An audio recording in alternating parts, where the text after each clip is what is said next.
¿Qué pasa, mi gente? Welcome to another video. So today we're going to be talking about Instagram strategy versus YouTube strategy. Where should you focus your attention first? So before we get into that, my name is Pedro. I literally own 2 SMMAs. I have 50 million views to my name, 100 set appointments plus, and a Grammy to my name with all the efforts that I've done between my both businesses. And I specifically want to talk to everybody about in this video about where you should put more attention towards given your business. And I hope the pros and cons out of both strategies will give you some insight as to what you should choose, and hopefully you'll be able to choose something that works for you. Anyway, let's get into it. So we're gonna start with Instagram, right? Kind of the new kid on the block more so than anything else. Well, I guess TikTok is more the new kid on the block. But as of 2025 going into 2026, there are more people coming onto Instagram more so than anything else. I don't know why, like literally millennials, like I'm a millennial, many millennials, that's a mouthful, many millennials are sticking to Instagram because that's the one that they genuinely use. And I feel like millennials are more so, they want to stick to a platform that they know. And most millennials will be on Instagram to send you a video, to send you a meme, to send you whatever it is that they find interesting, hilarious, or inspiring. So I feel like Instagram for a lot of entrepreneurs right now, especially in the millennial age group, they just want to stay on Instagram for the sake of familiarity, right? But let's go into the pros and cons as far as like why people pick Instagram and some things you have to take into consideration if you're a business owner trying to get into Instagram. So the first pro of Instagram is that there's a huge opportunity for AI automation. Reason being is because we have Go High Level, we have ManyChat that literally work in tandem with Instagram. So that way you can generate the most amount of business on a consistent system that you wouldn't have been able to develop otherwise on any other platform. The reason why I say that is because, bro, there are literally so many entrepreneurs. I can name a couple of them: Dan Martell, Brian Mark, Patrick Bet-David, Stephen Bartlett, like Nick Bear. They're literally going so based off of their performance on Instagram, in addition to getting money or monetization off of platforms overall, which is kind of crazy.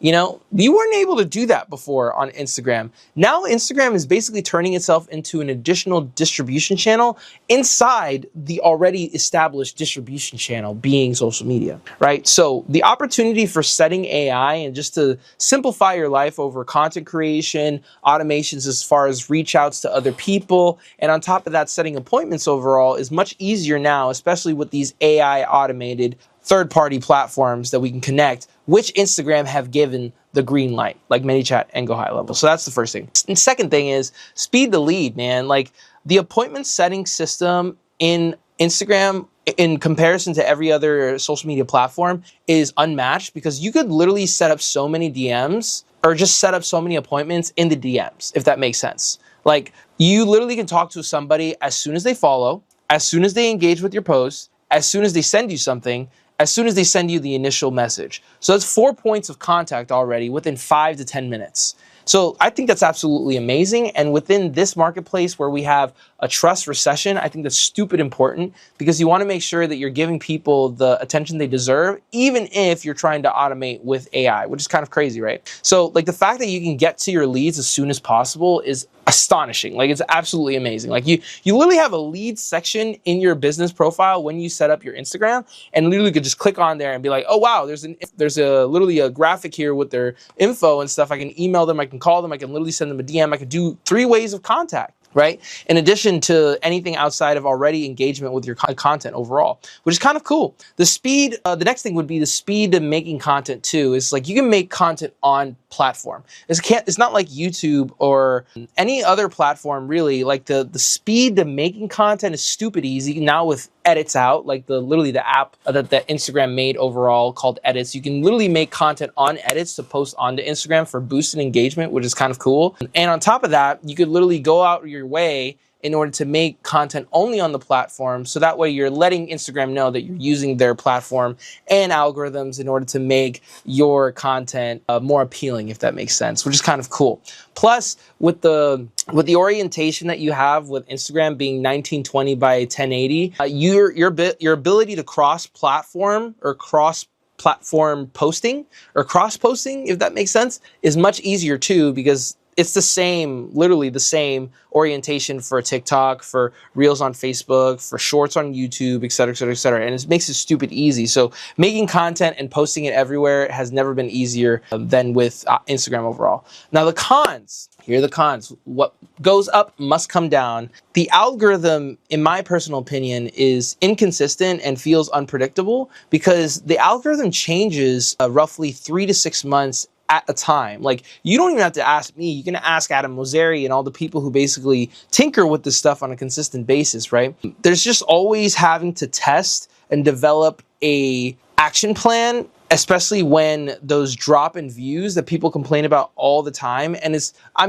kind of a double-edged sword. It's like you're making content, but you also have to be a mad scientist with your content that I literally preach all the time. However, for a lot of people, especially that I work with, like the companies that I work with before they even start working with me, their first complaint is that they can't develop a system, which kind of sucks until you figure out the system. But the problem is that you have to figure out the system, if that makes sense. Like, you have to figure it out like a mad scientist, like I said before, in order to figure out the system, to continuously double down on the system. So there's a little beg and pull with that sort of situation, but like, it's with anything. You have to work hard in order to make stuff happen for yourself, right? So I don't know how to feel about that one. But the next one is that engagement on Instagram is trending down, right? And this has been happening all year, like in 2025, and it's probably gonna happen in 2026 too. So you have to find more ways to distinguish yourself in comparison to everybody else within your specific niche. On top of that, going wide with your content. Because if you keep going through this niche-based creator path, you're only going to get a set amount of people, especially when there's so many people that can relate to what you have to say, but they don't initially do that because they don't follow you as the niche-based creator. Rather, you make content that's outside of your niche, so then that way, half of your content is outside of your niche and half of it is within your niche in order to sell something, being your product or service and everything else. So that's just at least the way to fix it. But the next thing is competition. Same thing. The only thing that you can do in order to be out there in the marketplace, and I've said it multiple times on this channel, is to post multiple times a day. And minimum has to be twice a day. And I'm not saying that to be cute. I'm not saying that to be controversial. I'm not saying that to be a butt. I'm just telling you exactly what I've learned from the best in the business, being Ryan McGinn and Adley Kinsman. They always say you have to be posting at least 2 posts minimum in order to make something happen on your platforms overall, or you're just not gonna reap the benefits that everybody is going through in 2025, right? So my main thing is just to just take that into consideration. Now, the next thing that's also a con is the culture of burnout. Because you have to post more, people are feeling a lot more responsibility in order to make it happen, so that way they can make more content when content really should be fun. And in reality, it is fun. You know what I'm saying? There's times when I get annoyed with making content overall, but it should be fun, right? It should be like a really fun thing to do. However, I get it. Like, it requires work, just like anything else that matters in life, right? Even if you care about it or not. So it's not really burnout. It's just you haven't found a way in which that you figured out for it to be appealing, or just something that you genuinely enjoy doing. So if that's the case, then you delegate out. If not, then you continue to do it and then find more ways in order to make it fun, right? And the last thing that's a con of Instagram is the monetization is weak, my friends. The monetization is weak. And the only way to make money out of making content is by including multiple systems to make money online outside of the platform. So essentially, Instagram is your place, is your hub to generate traffic, to go somewhere else, which kind of sucks because you genuinely want a place to be everything, like your hub for everything. Like, you make money there by making the content that you make. You send people down a funnel. You make videos that people will send to their friends and everything, which will gain more engagement, which will give you more money because they'll put ads in front of your videos, et cetera, et cetera, et cetera. So my thing is, the monetization is weak in comparison to like YouTube, for example, and they pay you literally chumps change for all the views that you get. This is especially my results after going viral multiple times in music, and I didn't receive a cent. If anything, I got like $2 if that was the whole case, and some brand sponsorships, but other than that, that was pretty much it. But anyway, if you're getting value out of this video, please like and subscribe to the video because it literally helps out the channel, or like the video and subscribe to the channel because it really helps out the channel, especially push all this content out, especially to people who really need to see it. And I really want to help more entrepreneurs. So if you could do that, I really appreciate it. Now, getting back into the video, let's get into Poppy YouTube. Okay. So the pros and cons of YouTube are actually really similar to Instagram, but in different ways. So let me explain. So the pros of YouTube is that it is literally the best long-term platform for depth and for search. Reason being is because it is the second largest search engine on the planet. I don't care what anybody says. ChatGPT can't be pulling out videos like crazy. It doesn't do that at all for nobody. And it will continue to be the second largest search engine on the planet, no matter how big AI like ChatGPT or Claude or any of these other prompt-based platforms get, okay? And the reason why that is because it's very strong for monetization, which is kind of like the main goal for everybody when they try to make content overall. They want to make sure that their creative efforts are getting paid for. It's kind of like the equivalent when I was a musician. It's like you're practicing all these hours, you're making all this effort, you're getting better at your instrument, you're getting better at your craft, but you want to get paid for it. So then why are we doing all this? You know, yes, we're having fun. Yes, we're doing all this stuff. Yes, it's the most important thing in your life. But at the end of the day, you still got to eat. You know what I'm saying? You still got to pay your bills. We live in a capitalistic society, which is awesome. However, it does come with its responsibilities. It does come with its responsibilities no matter what you do, whether it be content streaming or attaching content to your business in order to make transactions happen, right? So it is your responsibility. But with it having the strongest built-in monetization platforms, you have literally the more revenue streams to develop overall. You have channel memberships that you can set up for other people who definitely are super hosts or super moderators for your live streams. And you can have super chats, which are literally people can be sending up to thousands of dollars over the course of a stream, especially if you have a huge audience, which is kind of crazy, right? So it's a new platform. It's a W platform. Can I get a W in the chat? I don't have a chat, not yet, but I will. Don't worry about it. Now, the next thing is the cons of YouTube. Those are pretty much the biggest two pros. Let's get into the cons. So the algorithm volatility and the head game is absolutely astounding. And what I mean by volatility and the head game is more so like how much you have to think about YouTube overall as a YouTuber. Like you have to think about titles, you have to think about thumbnails, you have to think about all this different stuff, which I'll explain a little bit later, but you're always looking at the analytics every single day. Like you're literally looking at your YouTube studio like 50 times a day, looking like, did this go viral? Did this go viral? Did this go viral? So my sort of situation or strategy behind all of this is essentially making more videos. Making more videos than anybody else at the better quality, with the better strategies and the better utility for all the people who watch my content. So therefore, eventually I'll get to the result that I want. And I'm trying to get to that in a year. So because of that, there's a steeper ramp up and a slower earlier growth. Like on TikTok, I think it was TikTok actually. TikTok, in 90 days, I got 12,000 followers. But even if I got 12,000 followers on TikTok,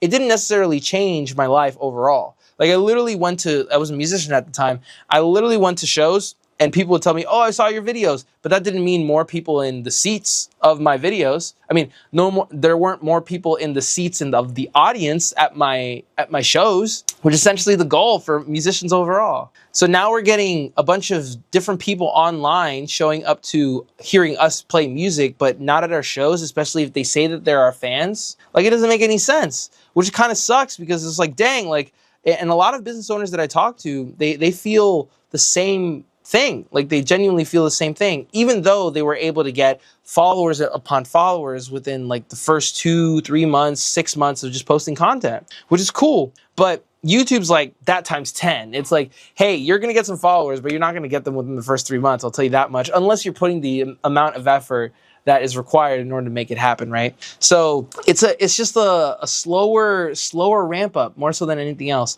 And another thing was that there's more work per piece of content. Like you can't just be out here thinking like, oh, I'm gonna post a video and then it's gonna go viral. Like there's no way, unless it's like you with 50 celebrities like in a dark alley trying to figure out how to find a pot of gold or something. Like, is this not gonna happen? Or if Mr. Beast happens to pop up on your video, then that's a whole other thing, but it's not gonna happen. So you have to think about like the audio, how does it visually look, like what's the thumbnail, like what are the titles going to be, et cetera, et cetera, et cetera. So there's just a lot to think about. And the last thing is literally like shorts don't really matter unless you're already ranking in millions of views and getting paid for it. So like literally you have to get like 10 million views just to get into the YouTube partnership program.